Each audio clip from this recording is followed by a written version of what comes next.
Alam nyo kagad sa inyong sarili, bakit kami nandito? Yan ang unang tanong, bakit kami nandito?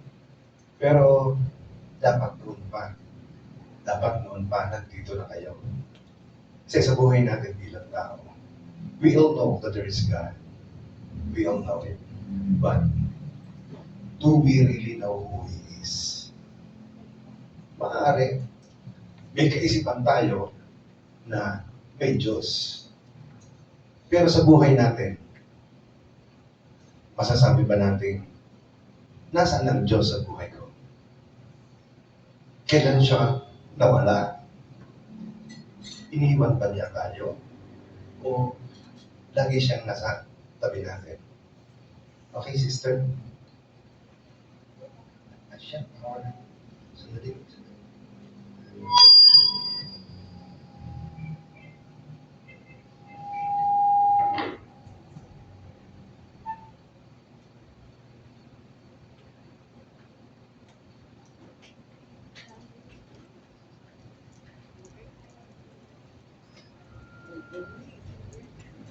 Sandali po nga.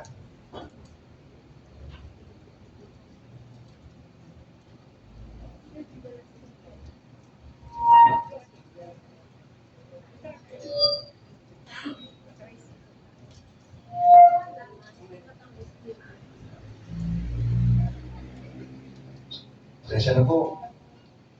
Ako nakahawak ng mic, kaya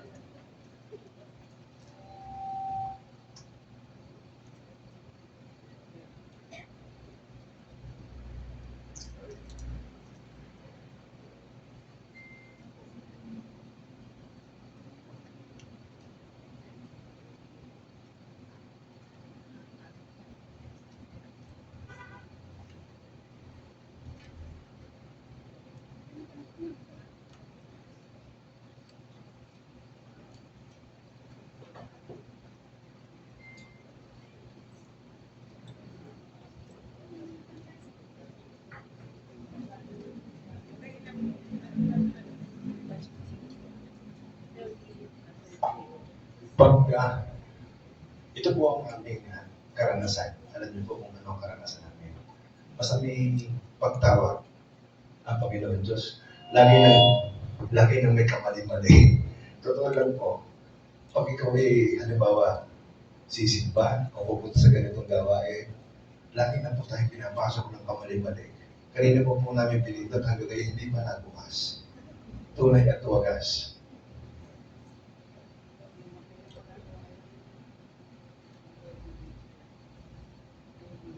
Hintay lang po konti. Gusto nyo kantahan mo muna kaya?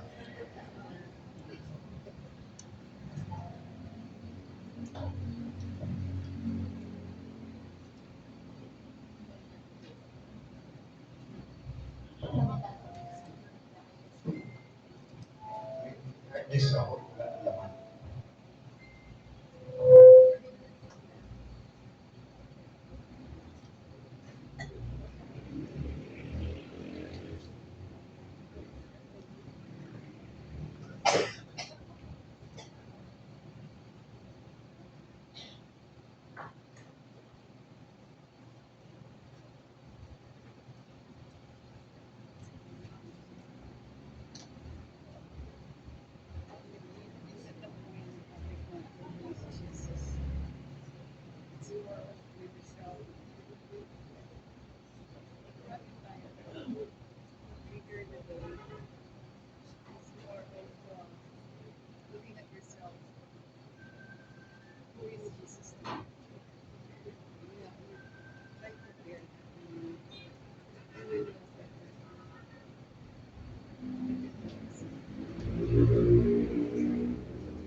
Sino po dito ang taong simbahan?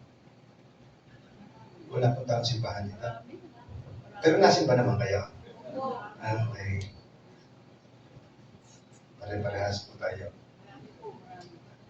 Ako po hindi ko rin po akalain sa buhay ko na ako makakahawak ng microphone na to. Ako po isang hampas lupa lamang ng mga bata. Kumain at hindi, iniiwan ang magulang sa bahay. Yun po ang buhay ko. Nakatingin sa mga kalaro, may sinusubo. Ako po, nakatingin lang sa kanila. Nasabi ko, sobrang nakasyata. Ang sabi ko nga po, ako ba'y ganito na lamang habang buhay? Oo, totoo yan. Totoo yan. Hanggang dumating po ang pagkakataon sa buhay ko. Ngayon, umahawak sa ako ng microphone. Kaya, living witness po ako kung paano bumahal ng Diyos. Totoo lang po. Ako po ay hindi ko rin nakalain na ako maging konsyel ng bayan. At ito ay palimang term ko na. Kaya,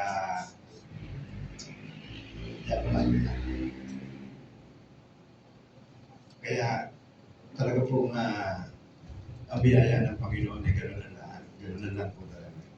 Kaya huwag po natin sayangin ang mga pagkakataon na magkaroon tayo ng kaalaman at kalinawan sa ating buhay na ang Panginoong Diyos ay hindi tayo pinapabaya. Totoo lang po. Yan po is Jesus Christ.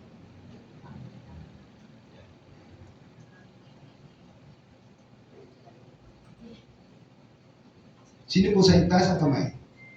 Sino ang nakakakilala kay Jesus? Taas ang kamay. Kilala niyo siya? Yes. Kilala niyo siya. Nakakausap niyo siya. Kinakausap niya. Ano sabi sa inyo? Okay. Tayo naman po sa pulbata, tayo ay ipinakikilala na natin si Jesus. Ang tanong, gaano kalalim ang pagkakakilala natin? Anong mga ginawa niya sa buhay natin? Kung alam natin. Okay. Sandali po. Hindi oras po kami dito. Welcome po sa Brotherhood Christian Life Program ng Batangas City Chapter. Ako po ay si Roger Ian, taga-Lemery, Batangas. Ako po ay inaatasan na magbigay sa inyo ng unang talk nito. Mga brothers, okay na kayo? Sana makita ko yung mga pangalan nyo para malalaki ka sulat. Arlene. Jigs. Okay. Papata pa rin lang. Tama lang yan. Mag-start ako mag-servisyo sa simbahan. 10 taon ako. Tagapag-ingay po ako sa simbahan dahil may boses akong bata. Hanggang ngayon, nandun pa rin ako sa simbahan. Nag-iingay. Doon si taas sa choir room. Ano po? Welcome to Brotherhood Christian Life Program. Okay. This talk aims to capture your interest in Jesus, who He really is, His works, and His mission.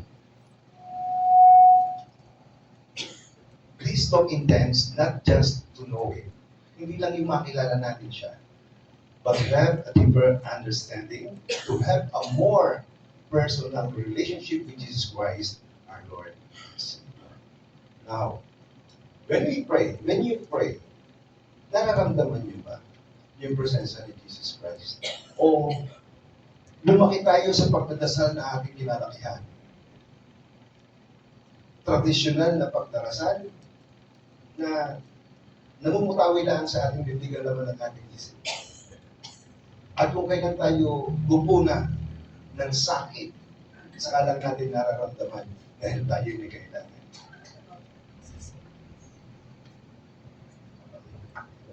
Mahina ako talaga ako magsalita. Hello. Now, bibigyan ko kayo ng sample para bakit tayo dapat makilala si Jesus Christ kahit sa ating pagdarasal. Kaugalian at tradition dito sa Pilipinas. Ang mga magdarasal, may mag-uumpisa, pandalas na, alam may mamumumpay pa, hindi pa tapos ang namumuno, nandun na kagad ang kasunod. Pansin niyo sa matatanda, di ba? Kahit prosesyon, the Lord said, if you pray with your whole heart, whole mind, whole spirit, and your whole well-being. Hindi yung bukalaan ng po ang ating bibig.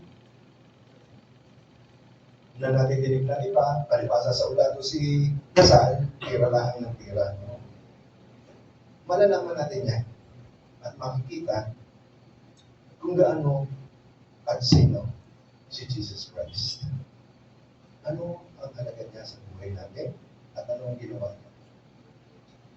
Knowing Jesus Christ is described as cultivating a personal, loving relationship with Him rather than just knowing facts about Him. Its purpose is to gain eternal life. Hindi lang yung malaman natin kung ano yung mga nangyari sa buhay niya, napanood natin ganun siya, pero kailangan natin na ika nga mag-gain. Yung bakit siya nagpunta dito sa lupa, yun ang mahalaga. Yung relasyon natin sa Kanya. Experience transformation through His resurrection power and find true satisfaction and intimacy with God. True satisfaction and intimacy with God. Okay?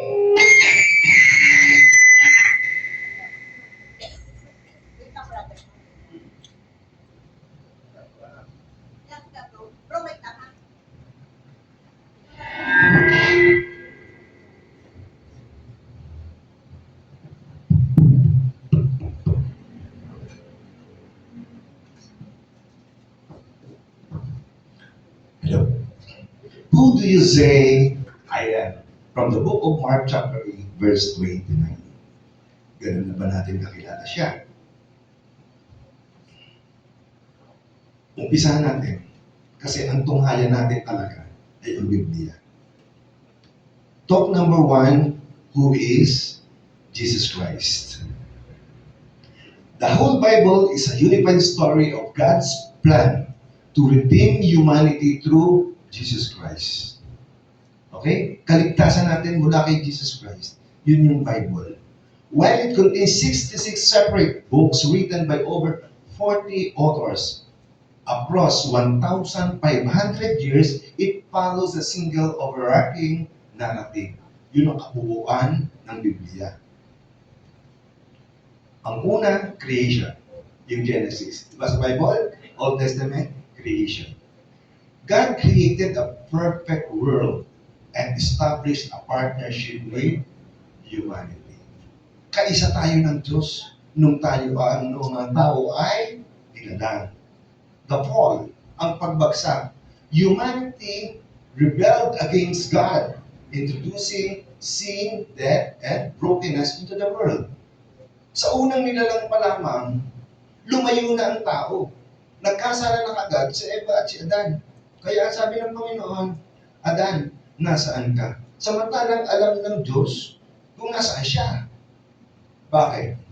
Sapagkat may kaisipan ng tao, nang makita niya ang sarili niya kung nasaan na siya sa kanyang ginawang pagkakasala. Okay. Redemption. Kaysa tayo ng Diyos, nagkasala tayo sa Diyos. Redemption. Kasunod. God initiated the plan to rescue humanity and restore relationship with Him. This movement centers on Jesus Christ, His life, death, and resurrection. Yun ang kalahatan. May mga nakakausap ako, bakit bumasa na ako ng bumasa ng Biblia, ay hindi daw nila maintindihan. Ang pagbabasa po ng Biblia, at para makilala rin natin si Jesus Christ, first, pray and ask for the presence of the Holy Spirit. Hindi basa lang ng basa. Pagkatapos, kung anong mabasa nyo, ilagay nyo ang sarili ninyo dun sa inyong binabasa. Noong panahon ng Israelita, diba, panahon ng Israelita, damahin mo, ano bang nararamdaman ng mga tao nung ikinukwento ito. Ilagay mo ang sarili mo doon at mas maintindihan natin ang Biblia. Hindi theoretical lang, nakikabasa natin ito ang salita, ganun-ganun lang. At magdasal bago magbasa ng Biblia. Para lalo natin maintindihan. Now, sa pagkakatapos, new creation na tayo. The story concludes with the restoration of all things, where God and humanity dwell together in a renewed world. Yun ang pagbabalik natin sa Panginoong Diyos. Okay? The Bible as a Christ-centered story. So it's all about Jesus. Old Testament, anticipation of the coming Savior. Ina-anticipate niya, pinakikilala unti-unti ang pagdating ng mananako, ng Misaya, ng tagapagligtas. Gospels, yan yung New Testament, the manifestation of Jesus on earth. Lahat tungkol kay Kristo na yan. Okay po. Now, Acts and epistles, proclamation and explanation of Jesus' word. Revelation, yan yung huli. The final consummation of Christ's victory, the gospel coalition. Okay. Essentially, the Bible is a witness to how God is reconciling a sinful world to Himself through the work of Jesus. So the Bible is all about Jesus. Now, who is Jesus Christ? Okay. This story of Jesus, alam naman natin, yung joyful mystery, kanyang kapanganakan, di ba? His life of obscurity, his life of popularity, and his life of adversity. Ang kanyang pagsikat, ang mabuhay sa ilang, at yung mga umupusik sa kanya. The story of Jesus. Jesus was born during the reign of Herod and the Great. In about 6 BC, he was condemned to death by the Roman procurator of Palestine, Pontius Pilate, under the Emperor Tiberius of Rome. He was crucified, died, and was buried in about 27 AD. Alam niyo yung December 28 nung siya ipanganak. December 25. Itatlong mago. Sabi ng tatlong mago, babalik sila kay Herodes para sabihin kung nasaan ang Mesiyas. Bumalik ba yung tatlong mago? Hindi. Anong ginawa ni Herodes? Pinapatay lahat ng sanggol, mga 4 sanggol. Kaya December 28, meron tayong Holy Innocents Day. Gusto ni Herodes na ipapatay si Jesus. Sapagkat siya ang kikilalaning hari na sa daigdigan. Ang gusto ni Herodes, siya ang mapangyarihan. Now, this is the story of Jesus. Alam natin to.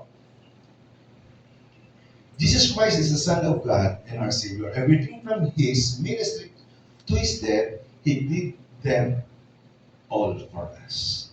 Mula pa ng kanyang pagsilang hanggang sa kanyang kamatayan, yan ay ginawa ng Panginoong Jesucristo para sa sanlibutan, para sa sangkatauhan. Tulad ng sinabi ko kanina, kaysa natin ng Diyos, nagkasala tayo, gumawa ng paraan ng Diyos para tayo makabalik sa Kanya, yung new creation through Jesus Christ. Okay?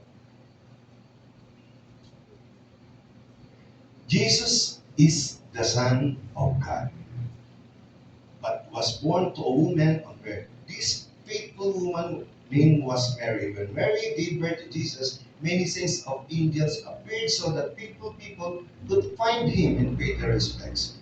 You may have seen this scene depicted through nativities at Christmas time. Anong meron sa Mama Mary? Faith. Sapagkat kung hindi siya pumayag at naniwala, hindi anak si Jesus. Anong meron sa St. Joseph? Faith. Bakit? Kung nilayuan niya si Maria, mamamatay si Maria sa pamamagitan ng pagbato. Saka ba naman nakakita na buntis ka na walang hindi ka sinisipingan? Di ba? Ganun nung una, pinapatay ka sa bato. Wala ang Jesus. Through their faith, kay Jesus at si Diyos, isinilang niya si Jesus. Nagdalantap siya. At sa edad na 12, even as young man Jesus was teaching the Word of God. At 12 years old, Jesus was found in the temple sitting in the midst of the doctors, both hearing them and asking them questions, and all that heard him were astonished his understanding and answers. Nagpunta sa pagdiriwang ng Pasko, Mama Mary, si Jesus at si Joseph. Nung umuwi, akala ni Mary kasama na si Jesus umuwi. Akala naman ni Joseph, kasama siya ni Mary. Pauwi, 3 araw na paglalakbay yun ha. Pagdating sa bahay ng Pangita yung dalawang mag-asawa, nasaan si Jesus? Wala, ay di patikat ng pabalik. Nung makita nila, nangangaral na si Jesus sa templo. At the age of 12. At bibinita, tinulungan niya ang kanyang ama He was just growing up and learning his father's trade. At the age of about 30, Jesus quit his job as a carpenter in Nazareth. Bakit? Papunta na siya sa kanyang ministeryo. Papunta na siya sa kanyang misyon. Misyon ng pagliligtas sa sanlibutan noong 30. At nasumpungan na niya si John, ang kanyang pinsan na anak ni Elizabeth. Diba? Dinalaw ni Mama Mary si Elizabeth, who is pregnant 6 months. Ibig sabihin, matanda si John ng 4 na buwan kay Jesus. Kasi buntis na rin si Mama Mary na magpunta. Di ba tayo after 2 months, saka natin malalaman tayo buntis? So 4 months lang. Magpinsan yung dalawa. When Jesus began his ministry at the age of 30, he walked many miles to the Jordan River to be baptized by his cousin John the Baptist, who had the authority to perform baptism. Tanging siya lang ang may otoridad noon na makapagbinyag through immersion. Nilulubog. Ano po? Although he was without sin, ang ating Panginoong Jesucristo, Jesus was still baptized in order to teach us obedience to God. Obedience to God. The proper way to be baptized and the importance of baptism by the correct authority. After Jesus' baptism by immersion, God declared, sinabi ng Panginoon, "This is my beloved Son, in whom I am well pleased." Ibig sabihin, gawin natin simple. Pag ikikapitan nyo at ikay nagkaanak, ang anak mo ay kapitan nyo rin. Pag ikibatanggan nyo, ang anak mo ay batanggan nyo rin. Ikaw ay Diyos. Ibig sabihin, ang anak mo ay Diyos din. Sinimplify ko lang. Ito ang patotoo na si Jesus ay Diyos. This is my beloved Son, in whom I am well pleased. Nakita niyo? Nandun yung word I am na naman. Okay. Bakit ba kinakailangan binyagan, magpabinyag si Jesus? Samantalang si anak na nga ng Diyos. Siya ay Diyos na. Bakit magpapabinyag pa? Kung sa atin man, kung sa ating panahon, ikaw tayo mga anak, lalo't nanganganay, papayag kayong doon mga anak sa malapit sa ulbo. Saan siya pinanganak ang anak ng Diyos? Sa usapan. Doon sa alagaan ng mga hayop. Bakit ganun kaya ang ginusto ng Panginoon? Anong meron? Para ipakita ang kababaan at ang pagmamahal ng Diyos sa sanlibutan sa kabila ng ating mga nagagawang pagkakasala. Ipararating niya sa atin si Jesus upang tayo ay maligtas. At nabuhay siya. Nagsosolog sa iba't ibang lugar. Sa mga ilang siya pumupunta. Sapagkat yan ang umpisa ng kanyang misteryo. Naalala niyo yung temptations of Christ, yung temptation of tinempt si Christ? 3 times by the devil. Gutom na gutom siya. Anong sabi? Ikaw anak ng Diyos, gawin mong tinapay ang batong ito. Napapahinig niya sa ano? Anong sinabi niya? Hindi sa tinapay lang nabubuhay ang tao. Kung sa ating panahon ngayon, hindi sa mga material na bagay lang tayo mabubuhay. May mas mahalagang bagay. Hindi ang kung anong material na bagay meron ang mundo ngayon, kundi sa salita at pagmamahal at pagsunod natin sa Diyos. Nung padalwa, ilinakit sa mataas. Lahat na nakikita mo, ipagkabalod ko sa iyo. Ginawa ba niya? Tumalon ka dyan at hindi sasayad ang paa mo sa ilalim. Lahat ng mananokso ginawa sa kanya ng dilim. Nagtagumpay ba? Hindi. Bakit? Because of his obedience to God. ang pagsunod niya sa Diyos. Hirap mabuhay mag-isa, lakad ng lakad. For 3 years, Jesus traveled around his native land, preaching. His public life started in his baptism at River Jordan. Jesus never went more than 100 miles from where he was born, always on foot. He never went to a city whose population was larger than 50,000. Always on foot. Napakasusunod po natin. Bakit? Ang gaganda ng ating sasakyan. Ha? Bit tayo ng gasolina. Samantalang siya, lakad. Kita nyo ang sakripisyo ng Panginoong Diyos. During his 3-year earthly ministry, Jesus Christ traveled throughout Judea, Galilee, and the surrounding regions to preach the gospel of the kingdom. His mission focused on revealing God's love, training his disciples, and offering himself as a sacrifice for humanity. His mission focused on revealing God's love. Tayo, pag tayo ay nililikha sa ating mga kamay, papagawa tayo ng bahay, papagawa tayo ng kung ano, anong ginagamit natin? Mga materyales, mga kamay, mga talino ng mga anluwagi o ng mga bagay. Di ba? Pag tayo ay may gustong buuin. Pero ang mundong ito ay binuo ng Diyos hindi sa ganyang paraan. Bakit nabuo ito? Because of His love. Pag-ibig ang bumuo sa daigdig na ito. Yan ang kaibahan ng Diyos sa ating mga tao. Preaching and teaching. Jesus traveled extensively, teaching in synagogues, on mountainsides, and by the sea. He do miracles and healing. Ito, napakarami nito. Jesus performed numerous miracle signs that showcased His divine nature and power over creation. Kahit ang kalikasan sumusunod sa Kanya.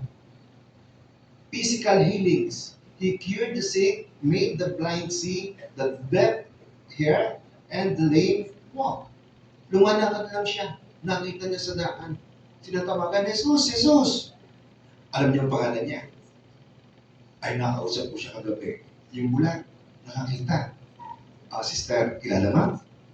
Siya si Bartimeo, anak ni Timeo. Noong una, pag ang pangalan mo ay Tolome, at ikay nagkaanak, ay pangalan mo doon ay Bartolome. Ayan. Sa Amerika, Donald's, anak, McDonald. Ganun yun. Nung una naman, kaya maraming kaisipan, ano nangyayari sa Biblia na hindi natin alam. Why? Ang pusong pangalan noon, Maria. Napakadaming Maria. Mariang Inez. Ang daming Maria. Kaya pag may sinabing Maria, ay yun. Ay, marami tayong pagkakamali. Maraming pangalan, Lazaro. Yan ang maraming pangalan noon. Okay. Tuloy natin. Deliverance. He frequently cast out demons, freeing individuals from spiritual oppression. Pinalalayas niya ang mga demonyo. At doon niya pinasasabi sa mga baboy, dinala niya doon. Ang kanyang ginawa ay walang katumbas na halaga. Ang pagpapagaling sa mga may sakit, napakarami.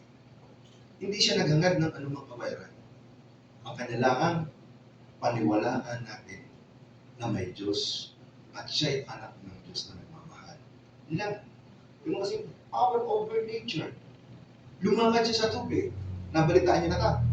Ha? Ang sabi ng mga apostoles, multo, multo. Ay si Jesus pala naman ang naglalakad. Lumakita ng mga apostoles na ito pala ay si Jesus. Sabi ni Pedro, Panginoon, gusto kong lumakad sa tubig. Pinalakad siya, pumunta ka rito. Pero nung siya makalakad sa tubig, nakakita ng malaking unos, lumubog si Ganyan din tayo sa buhay natin. Kapag tayo ay gulong-gulo na, nalubog tayo, nawawalan tayo ng focus. Kahit hindi paglubog, pag tayo ay saganang-sagana sa buhay, nakakaalala ba tayo ng Diyos? Pero pag sakit na at wala na tayong magawa, Diyos ko, yan ang nagiging kaisipan at kaugalingan natin tao. Pag masakit na, Diyos ko. Pero pag nananagana, ay dun lang. He calmed raging storms, walked on water. Power over nature. And fed thousands of people with just a few loaves and bread and fish. Isipin nyo, aanim na piraso na libo ang pakakainin na gawa niya ng paraan. Yan ang mga milagro. And what is the first miracle of Jesus Christ? Anong unang milagro? Na tumatanggi pa siya ng una. Anong kauna-unahang milagro? Sinong taas ang kamay? Anong kauna-unahan? Sa kasalan. Mahilig si sister sa baysanan. Nung maubos na ang handa, dahil nung panahon iyon, ay mahalaga yung paghanda, linggo binibilan. Maubos na. Nag-alala na ang may pahanda. Nagsabi sa Mama Mary. Pinipilit ni Mama Mary na turn water into wine. Ba? Ang sabi ng Panginoon, hindi ba po ito oras? Kasi pag siya gumawa ng milagro, yun na ang umpisa ng lahat ng adversities niya sa buhay. Basta siya gumawa ng milagro. Palibhasa sa ina, hindi matanggihan ang ina. Eh, bakit? Sino dito hindi makatanggi sa ina? Ay, sino naman dito nagbibigay ng kwarta sa ina? Doon nag-umpisa yung kanyang ministeryo ng paghihimala doon sa kasal. Now, when Jesus saw their faith, He said to the paralyzed man, his name is Lazaro. Lazaro pa rin. Yung paralysado, yung pinadaan sa bubong. Son, your sins are forgiven. Now some teachers of the law were sitting there thinking to themselves, why does this fellow talk like that? He's blaspheming. Who can forgive sins alone? But God alone. Lapastangan itong tao ito. Ang Diyos lang ang nakakapagpatawad ng kasalanan. Bakit ikaw pinagtatawad mo ang kasalanan? Pero hindi nila inisip na isang taong lumpo sa pagkabata ay biglang nakalakad. Anong meron ng ating Panginoong Hesus? Ang kanyang pagka-Diyos. Meron bang tao na nakagawa noon? Maaaring sa atin may mga gift of healing. Seryoso kayo ha? Ako po may gift of healing. Meron po ako. Ang hindi ko pinahulog sa kanal ng tumataas. In 3 days, in 3 days, nakatanda. Tunay po. Tapos yung kapitbahay ko, matanda din, nalaman, punta rin sa bahay. Nasabi, mahina daw ka ng tenga. Eh pareho naman talagang mahina na kung di mo siguan, eh hindi makakapakinig. 3 minuto, biglang tindig po at sumigaw. Alam niyo kung sinigaw? Nakakakita na ako! Yan, tama kayo eh. Seryoso kayo eh. Nakakakita na ako. Jesus healed the sick, gave sight to the blind, and even brought the dead back to life. Mamaya natakin natin yan. More importantly, he forgave people of their sins. Although his works were considered blasphemous behavior by the Jewish priests, Jesus continually reminded people that his works were aligned with God's will, so that the Father may be glorified in the Son. Ang papurihan ay ang Ama. And whenever may gagawin siyang himala, pagpapagaling o kung ano paman, hinihingi niya sa Ama. Ipinagdadasal niya para ang papurihan ay ang Diyos Ama at kilalanin ng sinuman na siya ay kaisa ng Ama. Ay kung sa atin nangyari yun, kung tayo nakagawa nun, mga tao ngayon, nagtagumpay, inagawa, ano kasabihin? Pag-ahuga. Asya. Di ba? Ay pagpalpa, ay ahuga. Yan ang kaisipang mali. In everything we do, hindi natin kaya na masabi ang katagumpayan ng ating gagawin. Laging papupurihan ng Diyos katulad ng ating Panginoong Jesucristo. Sapagkat tayo, hindi natin alam ang mangyayari sa ating ginagawa at kung anong kahihinat na nito bukas. Resurrection. Ito ang napakahalaga sa buhay natin. He defied death itself, famously raising Lazarus, yung kanyang kaibigan. Anong pangalan ng dalawang kapatid ni Lazaro? Maria at sino ang nagkukusi-kusi? Si Marta. Ang ginagawa ni Maria, nasimpakain na ito. Nakikipag-usap siya kay Jesus. Yung isa kausap ng kausap kay Jesus, yung isa naman ay panyo ng panyo. And Jairus, daughter, back to life, yung bata na kanya binugay lang sinabi niya, ay natutulog lang. Now, training the disciples. Ito ang kanyang ginawa lahat-lahat. A massive focus of his ministry was preparing a small group of 12 apostles to continue his work after his departure. 12 apostles. Bakit ang pinili ng Panginoong Jesucristo hindi mayayaman? Bakit mangingisda? Bakit yung mga tax collector? Bakit? May mabababang tao. Samantalang sa ating kaisipan ngayon, kung kukuha ka ng kasamahan, dapat yung mga influential. Bakit kaya? Bakit mahihirap? Sa panahon natin ngayon, natin gawin. Ikaw ay makapangyarihan. Yan ang tanong. Yan ang karunungan ng Diyos. Dahil kung mayayaman ang ating kukunin, wala pa rin. Hindi pa rin nila kikilalanin ang Panginoon ng Diyos. Hindi tulad ng mga ordinaryong tao, may pusong maalang sumunod. Mentorship. He spent intimate time with his disciples, explaining the deeper meanings behind his public teachings. Empowerment. He sent them out in pairs to preach, heal, and cast out demons, giving them practical ministry experience. Pinaghiwa-hiwalay, sama-sama, dalawahan. The Great Commission, he modeled servant leadership, ultimately commanding them to make disciples of all nations. Katulad ng ating ginagawa ngayon. Sino dito talaga nasimba? Ano ang sabi ng pare pag tayo ay uuwi na nung una? Sa huli ng isa, humayo kayo at magpakarami. Yung, nagdamihan nga. Ay wala pang kuryente eh. Ay di dumami. Pero hindi iyon ang tamang kaisipan. Ang sinasabi niya, ang vision yun, humayo kayo at magpakarami sa pananampalataya.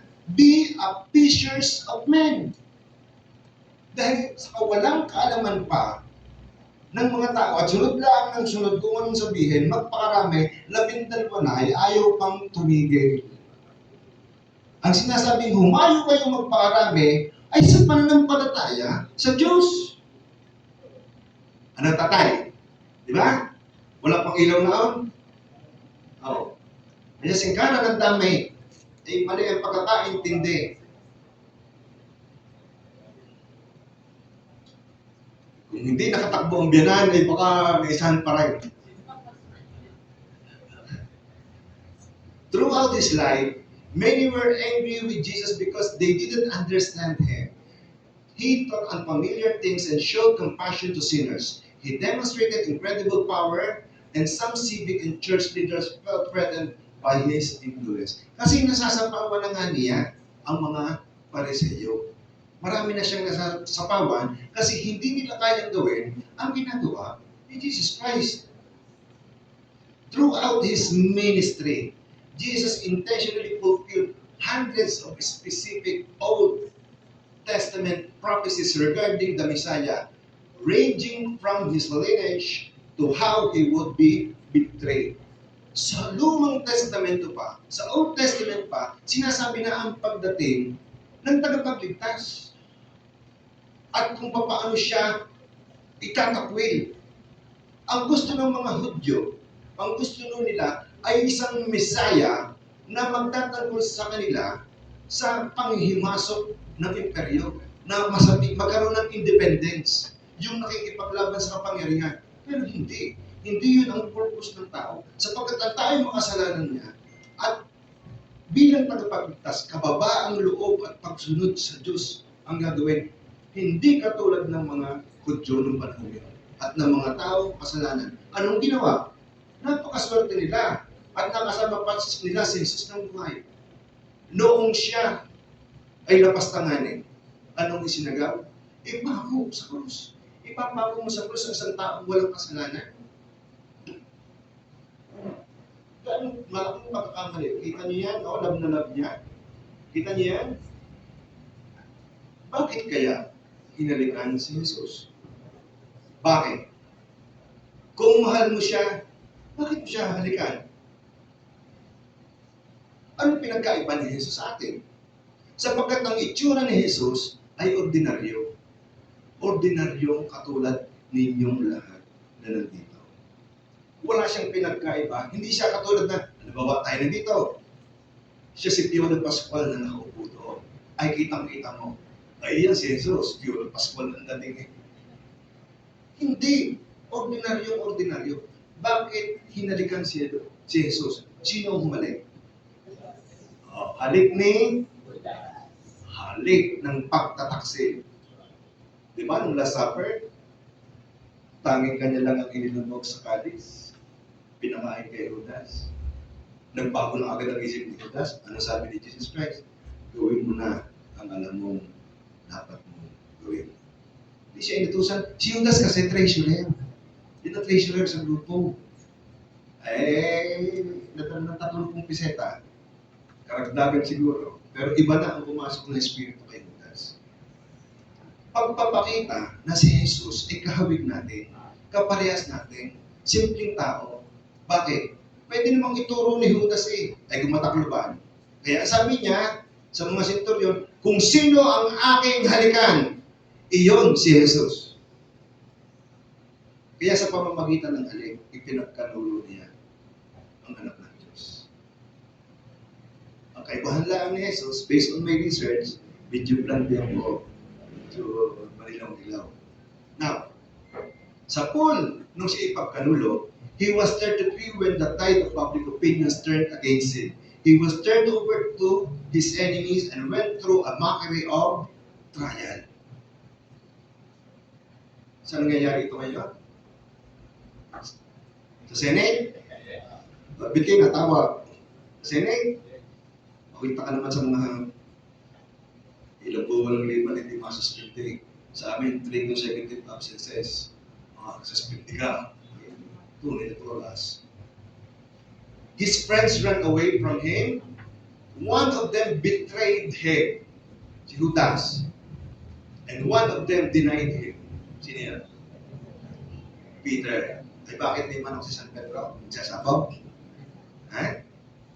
Ang manok ay hindi sinyalis ng pagsasabong ni San Pedro. Walang sabong na, kundi yung tatlong pagtilaok ng manok. Kaya ako itaka sa mga magsasabong. Kahit itong mga ito, ay nadaan sa kapil na tinaharap si San Pedro para daw manalo. Ay sabi, nasira na tuktok ng mga magsasabong ito. The Passion, Death, and Resurrection. This is the paschal mystery. Okay? The culmination of his 3 years was the Passion Week, which altered the course of history.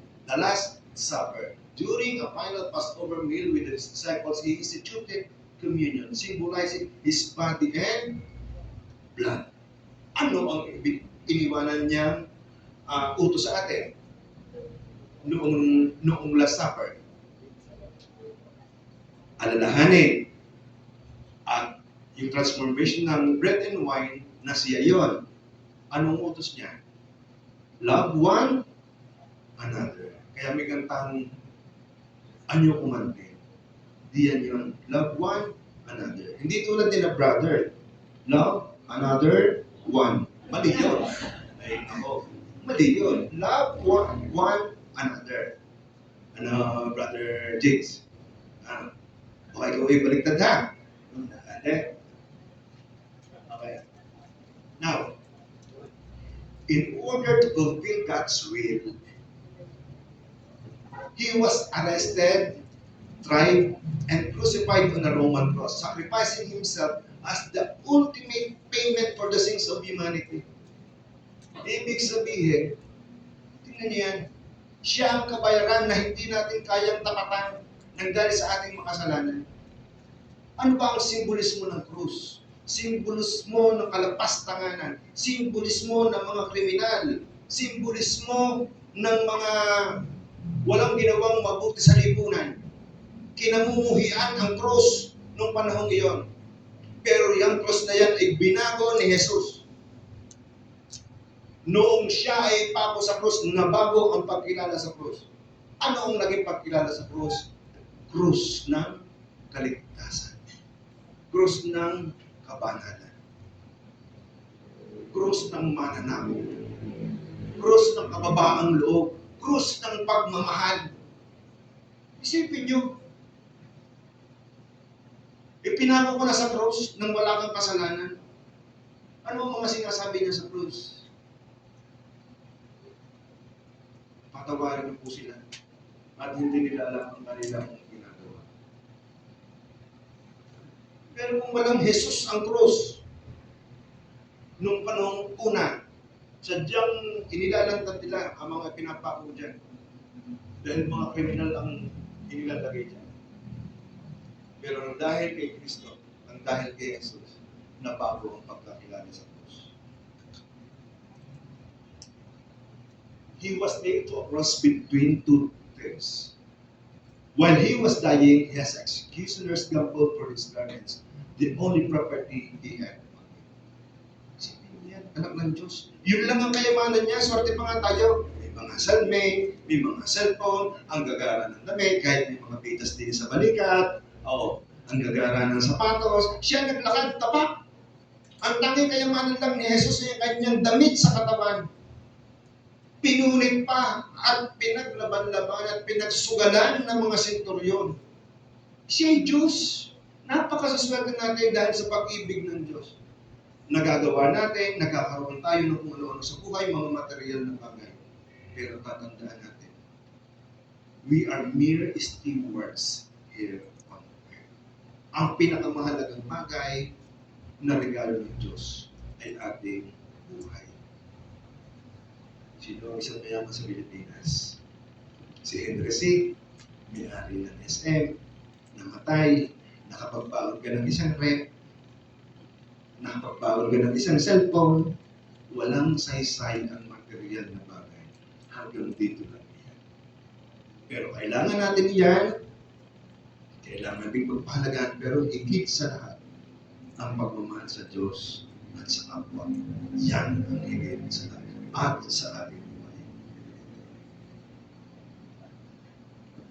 I laid down my life, the Lord said, that I might take it again.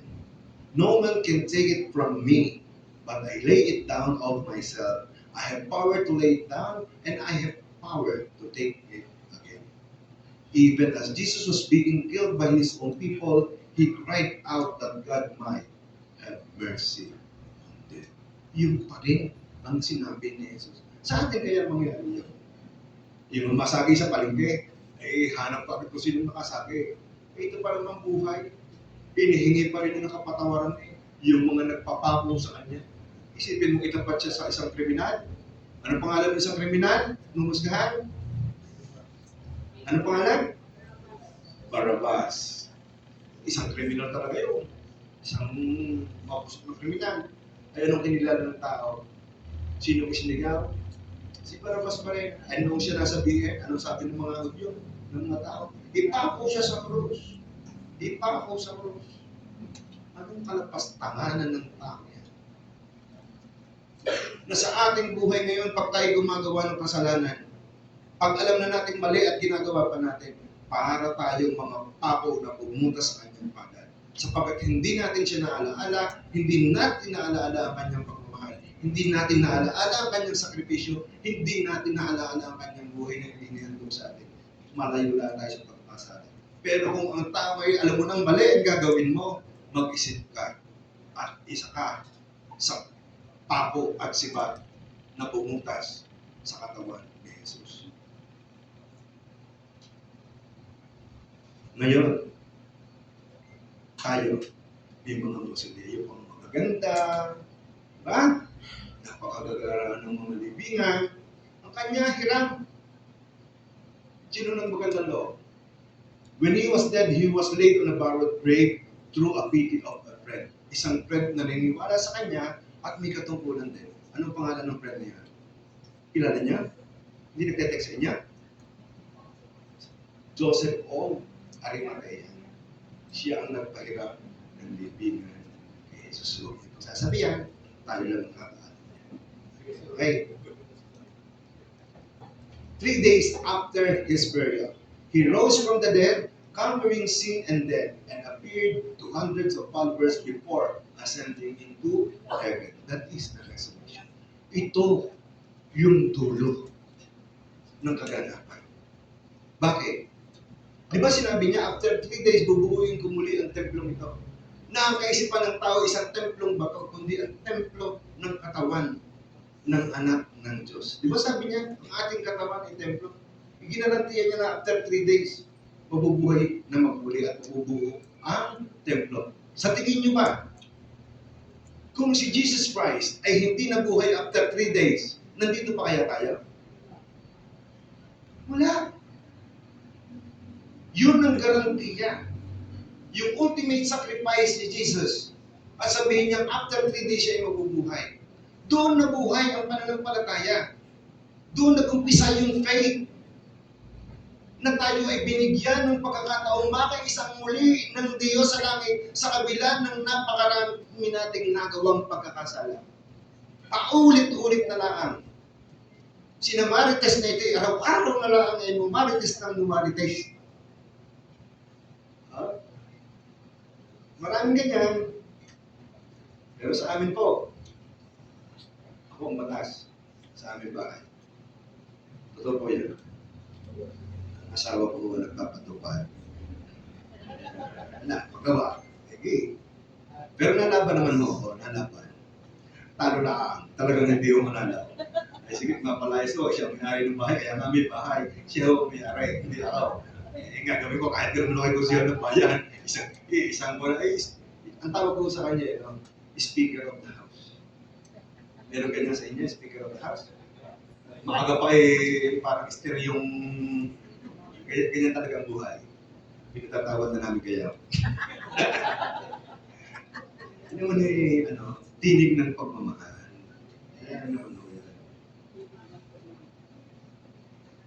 Okay. I know that God lives. I know that He has a plan to save me. And He has a plan to save all of us, His children. He died for us. He was resurrected and now lives again so that we may live again too. Yun ang patotoo ng muling pagkabuhay. Ang pagbibigay ng pag-asa sa atin, sa ating lahat, na makaisang muli tayo ng Diyos sa langit. Doon nag-umpisa ang pananampalataya natin Kristiyano. Okay? More than 2,000 years have gone. Yet today, Jesus is the central figure of the entire human race. No one has ever affected the life of a man on this earth as much as that. One solitary life of Jesus the Christ. Walang makapantay. According to Jesus, who He is, Jesus introduces Himself to us through His own words, as found in the Scriptures. First, Jesus claims straightforwardly to be God.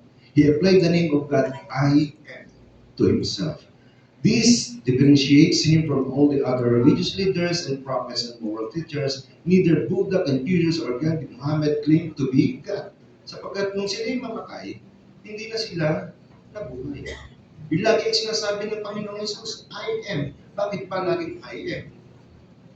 Nung dinuraan siya, hinampas sa mukha, hinagupit sa house, sa bahay ni Caiaphas, tinanong siya, who are you? Are you the son of God? I am. Kaya, pinarusahan siya. Alam naman niyo, ang mga mapagmataas, hindi mapayag na sila ay maalala. Your father Abraham rejoiced at the thought of seeing my day. He saw it and was glad. You are not yet, ang sabi nila, you are not yet 50 years old, they said to him, and you have seen Abraham. Very truly I tell you, this is answered. Before Abraham was born, I am. Nung ibigay sa Mount Sinai ng Ten Commandments, tinanong ni Moses kung sino yon. Ano sagot ng Diyos? Doon sa naglalagap ng puno. I am. In Exodus, God said to Moses, I am who I am. This is what you are to say to the Israelites. I am has sent me to you. To you. Jesus also said that he is to judge the earth. This erases the misconception that Jesus is an archetypal social-political revolutionary, as Jesus is the Lord of history coming to judge.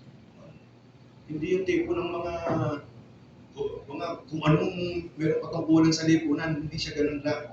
Hindi ang buong sandaigdigan ng kanyang husgahan. But Jesus remained silent and gave no answer. Again, the high priest, ito, at the house of Caiaphas, yung mataas na pinuno ng sacerdote. Are you the Messiah, the Son of the Blessed One?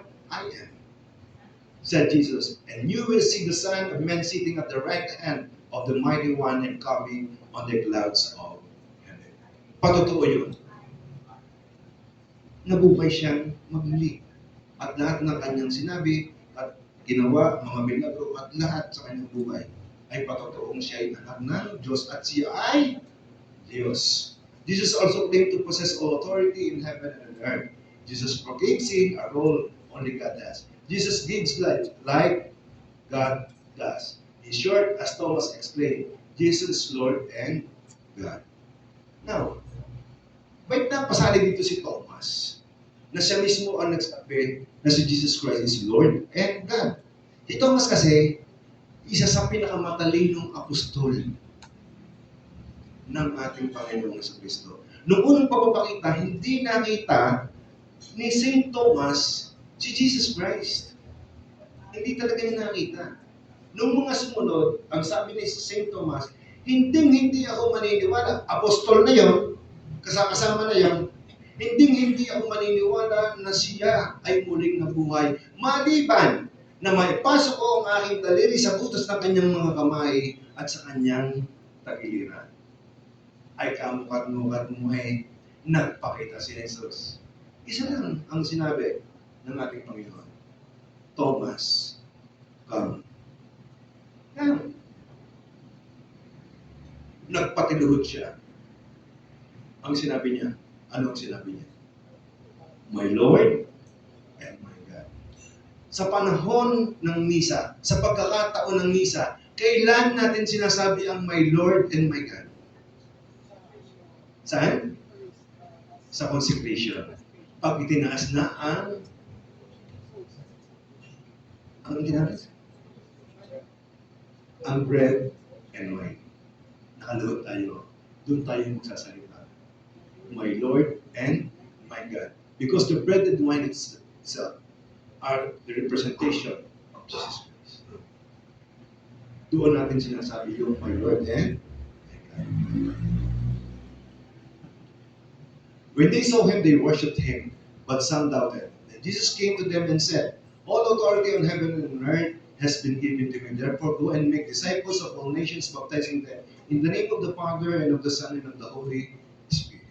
Doon nag-umpisa ang pagpapautismo ng mga alagad sa ngalan ng Ama at ng Anak at ng Espiritu Santo. Yun ay sinabi niya bago siya umakyat. Sapagkat sinabi ng ating Panginoong Hesus na hindi niya iiwan ang mga alagad. At bibigyan tayo ng gabay, ang Espiritu Santo. That's why, maghintay kayo sa Galilea, nung sila nasa itaas, hinintay ng mga apostoles, at maraming tao, almost 200 people, doon nangyari yung Pentecost. At ibinaba ang banal na Espiritu. Ngayon, sa pagkakataon ito, sa mga kaalamang ito na marami tayong nalalaman sa pangyayari sa Biblia at sa buhay ni Jesus, ang pinakamahalaga sa atin ngayon ay pananampalataya. Sinasabi sa atin sa banal na misa, Panginoon, huwag mo po kaming husgahan sa aming mga pagkakasala, kundi sa ating pananampalataya. When Jesus was baptized in the river Jordan, God's voice, ito, kanina, listen to Him sa Transfiguration. This is my son. In the raising of Lazarus from the dead, God allowed Jesus to demonstrate that He also has the power that only God can do to give and take away life. Patotoo, na kayang bumuhay sa pamamagitan ng ating Panginoong Jesus. Pero yan ay hinihingi niya sa kapurihan ng Ama. Isipin niyo, patay na, ilang araw na patay, 4. Ay palibasa kaibigan, nag-iyakan yung dalawa, si Martha at si Maria, at malapit din sa puso niya, binuhay niya si Lazarus. But the most conclusive confirmation that God made is when He raised Jesus from the dead, resurrection, and later on ascended to heaven. Yung kanyang pag-akyat sa langit. In summary, what did Jesus do? Jesus, as the Son of God, came to the earth in the form of a man so that He can show and teach all men how they can be holy, how they can live their lives according to the will of the Father. Nagpakatao siya para mag-exemplify o maging huwaran ng buhay ng papunta sa langit. Ang mabuhay sa kababahan, sa kasimplihan. Ang mabuhay sa pagsunod. Upang nang sa ganon ay tayo ay mapabilang sa langit kasama ng Ama. Jesus was sent to the world as a ransom payment to save us from sin, show how God truly loves men. Jesus was crucified, died, buried, and after 3 days was raised again so that men may also have eternal life. Lagi ng pagliligtas. Ito, alam na alam natin. John 3. Okay, basahin na natin. 1, 2, 3. For God so loved the world that He gave His one and only Son, that whoever believes in Him shall not perish, but have everlasting life. Kita niyo? Kaisa-isa niyang anak. At ika nga sa pagtetesting ng pananalig ng tao, may pangyayari din ganyan. Kay Abraham, dinala niya si Isaac. At iyanto, pinigilin siya. Ganon din kaya tayo. Nakahanda ba tayong maghandog bilang pagtupad sa Diyos? So now, what can Jesus do for you? Surrendering our life to Jesus is a transformative journey of letting go of our own control, and trusting His guidance. Kalimutan natin ang ating sarili. Let go, be still. Let go and let God. Kahit sa inyong pananalangin, Panginoon, kailangan ko po na rin. Ang daming demands, ang dami. Kaya may kantang, in His time. Huwag natin pangunahan ng Diyos, lalo kung tayo mananalangin. Sabihin natin, Panginoon, nawa po'y kasihan mo po ako. Batid mo po ang aking pangangailangan.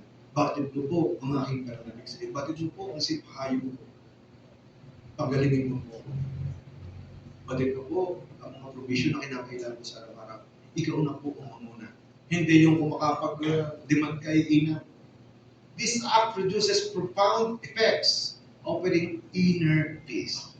Sino dito, yung mga 55 na pataas, ito ang napakahalaga sa atin ngayon.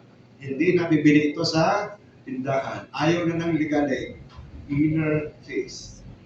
Freedom from burdens.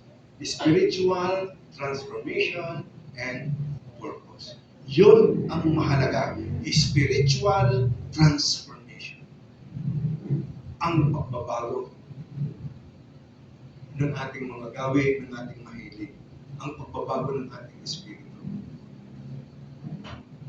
Magkakaroon tayo ng inner peace. Di ba, Brother Teddy? Ang mahalaga na sa atin ngayon, inner peace na, no?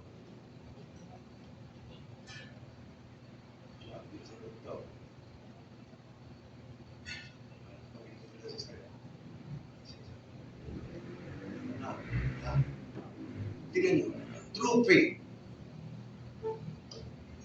King Nebuchadnezzar, gumawa ng napakalaking Diyos-Diyosan out of gold. Faith demonstrate trust in God through action, obedience, and endurance. Action, obedience, and endurance. Often in impossible circumstances. Shadrach, Meshach, and Abednego refusing to follow idols. Faith is shown by trusting God promises over human logic. Ang gusto ni Nebuchadnezzar, lumuhod lahat sa kanyang ginawang Diyos-Diyosan. Pero nang dahil sa faith noong tatlo, hindi lumuhod. Alam nila ang mangyayari sa kanila. Papatayin sila. Hindi nila isinuko ang kanilang pananampalataya, hindi nila isinuko ang kanilang Diyos. Bakit ko tinatanggal ito? Sapagkat yan ang mahalaga sa buhay ng tao. Diyan tayo magmumula sa ating pananampalataya upang tayo ay makatupad sa kagustuhan ng Diyos. Anong ginawa sa kanila? Ipinasok sa naglalagablab na apoy yung tatlo. Nung silipin yung tatlo, nagtataka yung sumilip. Bakit gari? 4. Tatatlo ang aming ipinasok. Nasunog ba sila? Hindi. Hindi sila natutok ng apoy. Bakit? Because of their faith. Diyan tayo mag-uumpisa. Si Peter showed initial faith. Oo, nakalakad. Ano makakita ng unos na malaki, by one water towards Jesus, lumubog. Yan, ang hirap. Nawawala tayo sa linya. Huwag tayong bibitaw sa kanya. The woman with the issue of blood, yung dinudugo ng marami ng tao. Anong sabi niya sa karamihan ng tao? Mahipo ko lang ang laylayan ng kanyang kasuotan. Ako'y gagaling na. Ay nung mahipo nga niya, naramdaman ni Jesus na may humila. Ano mga sabi pa, to protect, ano sabi ng mga apostol? Sino? Sino humila? Sino humila? Pinawi niya. At ano sabi? Ni Jesus, nang dahil sa iyong pananali, magaling. Galing. I am not worthy to have you to come under my roof, but say the word, and my servant will be healed. He believed Jesus held the ultimate authority over sickness without needing to be physically present. Isang kawal, sila ang mga nagpuprotekta. May sakit ang kanyang kasama sa bahay. Nagpunta kay Jesus, sabi, Panginoon, Jesus, may sakit po ang aking kasama sa bahay, kailangan niya ng kagalingan. O sige, pupuntahan natin. At pagagaling. Alam mo sabi niya? Kahit hindi na po kayo pumunta, kaya po niya siyang pagalingan. Yun ang pinakamatinding pananampalatayang na ipakita ng isang tao nung panahon ng mga Israelita.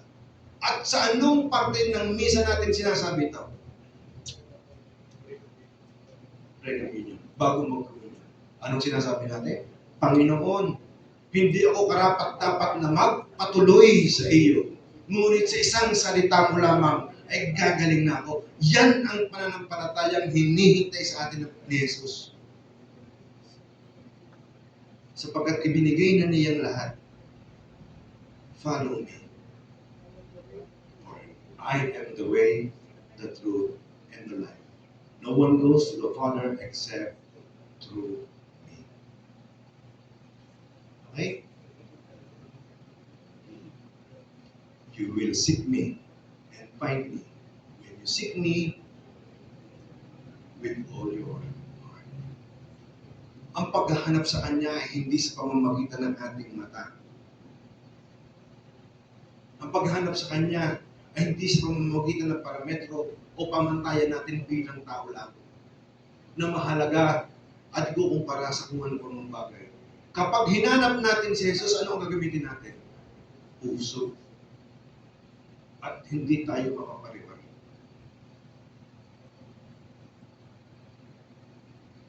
Ang pagkakapunta po nyo rito ay ito. Nasa Biblia po yan. I, or I, sino nagsalita niya? Ang Panginoon. Alam niya. For I know the plans I have for you, declares the Lord. Plans to prosper you para kayo ay pasaganain at hindi kayo bigyan ng sakit o kalungkutan o ano pa mga kapahamakan. Plan to give you hope and future. Ang pagkakapunta po niyo dito ay plano ng Diyos.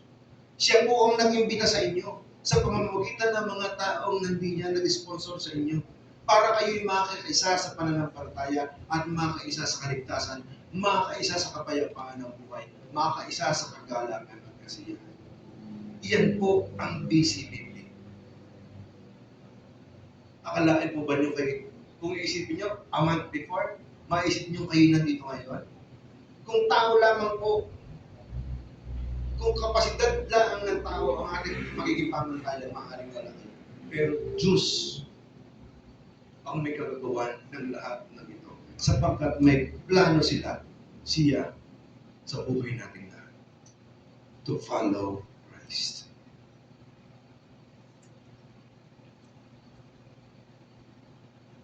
Magandang hapon po. Sana po sa buhay natin, lagi natin maalala siya.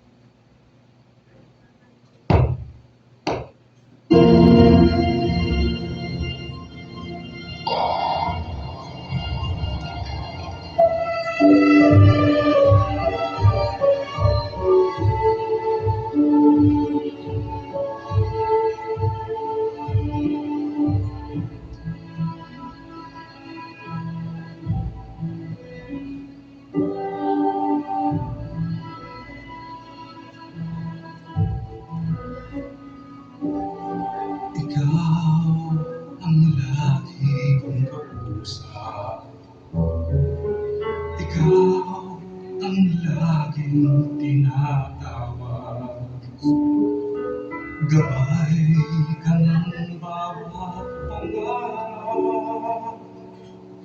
Lakas ng bawat pagsisikap. Ikaw ang tunay na kaibigan. Ginto ang puso't kalooban. Ngunit hindi lahat ay may alam na Kristong iyong pangalan. Kristo, Kristo, bakit minsan ka lang nakikilala? Kapag nakadama ng pusat, pamambag, tinatawagan ka ng sana'y mababa. Kristo, Kristo, kulang ba ang pag-ibig na tulong mo? Bakit ba ang mundo ngayon'y gulong-gulo? Anong dapat gawin? Kami tulungan mo, O Kristo. Ikaw ang tunay na kaibigan. Ginto ang puso't kalooban. Ngunit hindi lahat ay may alam na Kristo ang iyong pangalan. Kristo, minsan ka lang nakikilala kapag nakatamaan ng dusa. Pangamba tinatawagan ka, sana'y naawa. Cristo, Cristo, tulang pa ang pag-ibig na dulang ko. Kita ang tumayo'y gulang-gulo. Anong dapat gawin? Kami itulog na to. Cristo, Cristo, Cristo, ng buhay ko.